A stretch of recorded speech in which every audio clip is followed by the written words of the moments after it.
আসসালামু আলাইকুম dear viewers, দেখতে পাচ্ছেন বাংলাদেশ বিমান এয়ারলাইন্সের ড্যাশ 8 একটি বিমানের বম রাখা হয়েছে।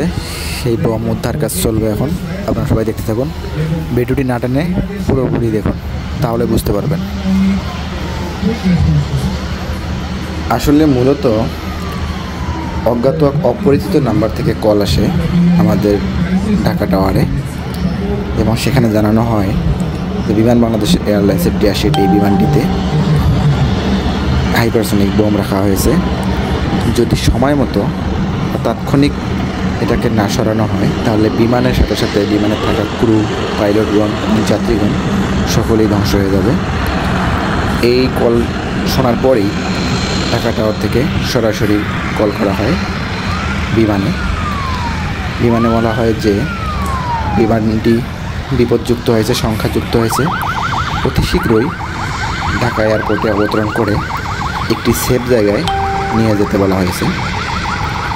এবং পাইলট তাৎক্ষণিক কল শুনে সাথে সাথেই তার কমান্ড ফলো করেন এবং বিমানটি অবতরণ করে সেফ একটি জায়গায় নিয়ে যান।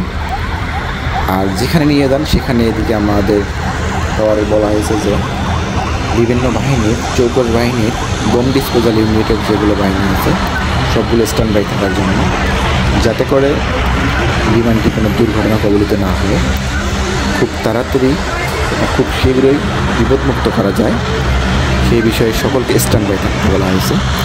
তারই এক প্রামাণ্য চিত্র আপনাদেরকে দেখাচ্ছি। দেখুন, এই যে এখন এয়ারফোর্সের বিমান বাহিনীর বোম ডিসপোজাল ইউনিটের চৌকস বাহিনী তারা মাঠে প্রবেশ করেছে। বিমান বাহিনী আছে, আর্ম পুলিশ আছে, আর্ম ব্যাটালিয়ন পুলিশ আছে, র্যাব আছে এবং সেনাবাহিনী আছে, পুলিশ আছে এবং সিভিল যে বেসামরিক যারা বাহিনী তারাও উপস্থিত আছেন, যাতে করে বিমানটিতে থাকা ক্রুগণ, যাত্রীগণ এবং বিমানটি যেন সুরক্ষিত থাকে, সেভ করা যায়, সে বিষয়ে একটি তড়িৎ গতিতে আর কি কার্যক্রম পরিচালনা হচ্ছে। সেটা দেখতে থাকুন। ডাক্তারগণ আছে, যাতে করে কোনো রোগী চিকিৎসার অভাবে কোনো অবহেলিত না হয়। ফায়ার সার্ভিসের গাড়ি আছে এবং ফায়ার ডিফেন্সের অনেক শাখা আছে। দেখতেই থাকুন ফুল ভিডিওটি। পাশে এই র্যাব বোম ডিসপোজাল ইউনিট আছে। এটি হচ্ছে বেসামরিক বিমান চলাচল ফায়ার স্টেশনের রজনীগঞ্জ ফায়ার শাখার গাড়ি, সেটা উপস্থিত।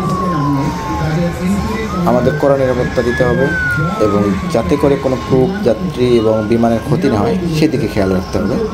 তাই এই বিমানটি এই কাজটি করা। এখানে আরেকটি বিমান দেখতে পাচ্ছেন পিছন দিয়ে, সেটি পার্কিংয়ে যাচ্ছে।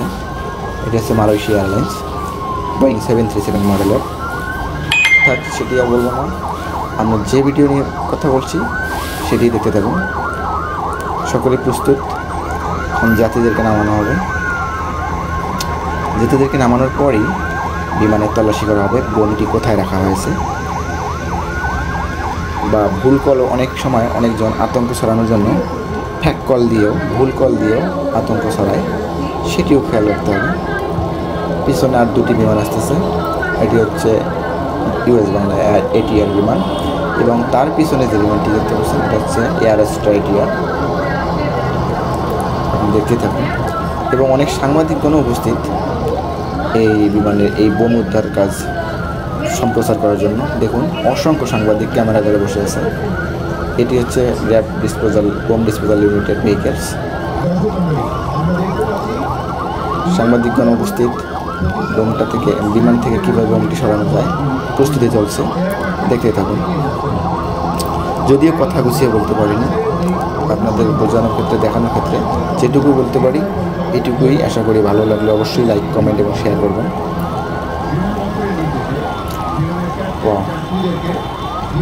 এয়ার স্টেডিয়াম দিয়ে হচ্ছে। মূলত কীভাবে আমরা বিপদ হলে রক্ষা পেতে পারি এবং এরকম বিপদের সম্মুখীন হলে কীভাবে নিজেদেরকে, বিমানের যাত্রীদেরকে, সকলকে সেভ করতে পারি, তারই এটি একটি মহড়া ছিল। ঘাবড়ানোর কোনো কারণ নেই। একটি মহড়া এবং এই মহড়া পরিচালনা করতেছেন আমাদের চেয়ারম্যান স্যার, আমাদের চিফ স্যার, আমাদের প্রধান স্যারেরা সামনে উপবিষ্ট আছেন।